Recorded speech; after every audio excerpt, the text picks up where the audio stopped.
E aí, quando a gente está falando nisso, também tem a questão do servidor. Porque às vezes tem um site, principalmente o WordPress, que você pode meio que escolher um pouco, né? Mas às vezes você pega um site que você pode instalar em qualquer servidor. Numa hospedagem ruim, você pode criar um servidor. Hoje, qual a sua visão ali de servidores, assim, para os sites? Principalmente o WordPress, que o pessoal pega muito. Porque quando você pega uma VTX, você pega um Shopify, você não tem muito como escolher algo, né? Não. O que eu costumo olhar primeiro, porque eu auxilio muito clientes que não têm noção sobre isso, e às vezes nem tem uma equipe de TI dentro para, Tá. de repente, opinar em cima dessa infraestrutura. Entendi. Então, eu prefiro pegar um servidor gerenciado, Tá. mas que seja cloud. Eu Legal. prefiro que seja cloud, não compartilhado, Sim. para poder colocar a estrutura, porque eu sei que mesmo que um dia a gente não continue o trabalho juntos, o servidor não vai ser algo que vai dar tanto problema para ele, que ele vai conseguir chamar um suporte em português, que às vezes a pessoa não sabe inglês. Esse é um ponto importante, hein? Então, ela vai conseguir manter a estrutura e rodar sem precisar de mim toda hora, e ter autonomia também. Perfeito. Tipo, que eu tenho uma visão que eu já vi muita agência que não trabalha com isso. Tipo, não, Olha só. eu hospedo para você. Não, eu crio a conta do Google Search Console para você. E a agência detém tudo do cliente. Sim. Eu acho isso antiético. Sim. Antigamente tinha muito isso, principalmente com Analytics, não sei se você lembra. Sim. O cara criava uma conta da agência e um monte de propriedade, ou views até, tipo, aí é bizarro, mas tipo, dentro da conta da agência. E não tinha uma época a movimentação. Então você ficava travado no cara, você perdia os dados. E eu sofri recentemente com isso. Eu acho isso muito antiético. Sim. É que eu acho que tem alguns casos que é por ignorância. O cara não conhece, tudo bem. Agora, eu acho que grande parte dos casos, às vezes, é porque a pessoa quer travar o cliente com você. E aí é completamente errado, né? Mas aí é porque o cliente também não tem o conhecimento, né? Mas eu acho que mesmo quando o cliente não tem conhecimento, o que eu faço? Eu abro uma call com ele, eu crio todas as ferramentas junto com ele e eu coloco a agência como usuário. Sim, é a melhor opção.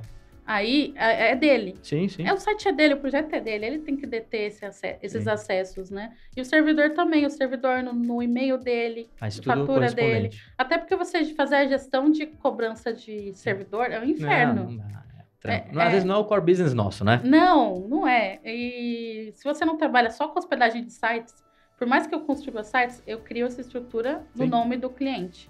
Para ele hospedar bonitinho, eu auxilio ele, dou todo o suporte. Perfeito. Dou suporte em cima da hospedagem dele, mas é uma hospedagem que tá no nome dele e ele controla as faturas tudo direitinho. E esse é um ponto importante, porque assim, tem um dos serviços que é o que mais me enche o saco fazer isso, que é o do Cloudflare.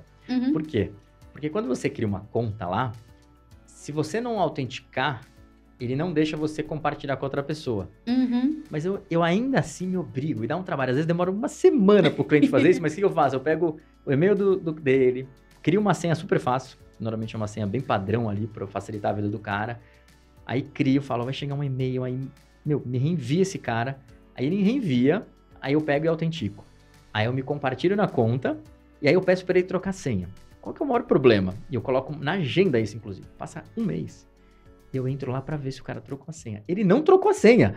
E aí eu fico puto, eu falo, olha, você não trocou a senha, troca a senha que tem que trocar. Que é um ponto importante. Ou seja, muitos clientes que são menores, às vezes o cara, já teve caso assim, o cara me passa um PDF, com login e senha de tudo. Eu falo, gente, eu pedi pra você me compartilhar, não pedi pra você me passar a senha, é um perigo isso daqui. E isso ainda tem muito pra cliente, intermediário e menor, né? Não, é bem comum mesmo. Mas, normalmente, até esse processo do Cloudflare, eu faço em reunião. Eu crio uma reunião de criação de acesso. Entendi. Porque, normalmente, a pessoa que é leiga, ela não sabe de nada. Sim. Então, eu explico para ele, ó, a gente vai usar essa ferramenta, a gente vai monitorar tudo que acontece antes do clique. Então, o GSC serve para isso. O Google Analytics vai monitorar tudo que tem aqui dentro do site. Aí abaixo a Amanda professorinha. Sim, tem que Porque ser, eu sou né? professora também, dou aula de SEO. Então, faz o download da alma de professora e eu explico tudo. Eu até falo assim, que todo mundo que começou a fazer SEO há mais de 10 anos tem que ser um pouco professor, né? Porque não tem jeito, tem que explicar, tem que ensinar. Hoje em dia um pouco menos, talvez, mas já teve uma época que você tinha que explicar em detalhes qualquer coisa, né? Agora, com relação ao servidor hoje, você costuma montar o quê? Vocês montam ou você acaba só pegando alguma coisa já montada, tipo gerenciável? Eu posso falar nome de marca?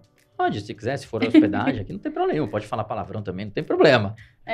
Eu uso hoje como base a Hostinger, o servidor cloud dele. Funciona bem mesmo. Ele tem um servidor WordPress, mas eu prefiro o cloud startup, que é um custo-benefício bom para um cloud. Legal. E olha que eu todo ano eu faço a minha peregrinação para procurar, para ver quanto está o custo de todas as hospedagens, para ver se tem algo melhor no mercado. Sim. E eu vejo que eles continuam imbatíveis em questão de custo-benefício. Que legal, bacana. E a velocidade é excelente, o suporte em português é muito bom. É legal. Então, eu me sinto mais segura de deixar um cliente mais leigo numa plataforma como essa. Quando o cliente precisa de uma estrutura maior, a gente vai para um AWS, vai para um DigitalOcean, vai para outra coisa. Perfeito. Que aí é um ponto relevante, entender a necessidade do cliente, né? Quando você pega esses clientes menores, antigamente eu trabalhava com HostGator, assim, que é um cPanel, é coisa mais básica, mais padrão, qualquer um sabe mexer. Mas assim, nos últimos anos, eu acho que a HostGator é uma das melhores desse segmento. E eu não falo nem de relação custo-benefício, porque eu nem tenho visto muito os preços em si, mas porque a gente acompanha alguns sites que estão hospedados ali, outros na HostGator, outros na Local Web, e assim por diante, GoDaddy, etc., e a gente vê que eles têm um diferencial competitivo. Até porque eu acho que eles usam Lightspeed lá, que já dá uma melhorada. Então, tudo isso, normalmente, também me faz recomendar a Hostinger ali. Tá sendo bem sincero. É que às vezes tem um cliente que o cara é acostumado com os cPanel. Você fala, putz...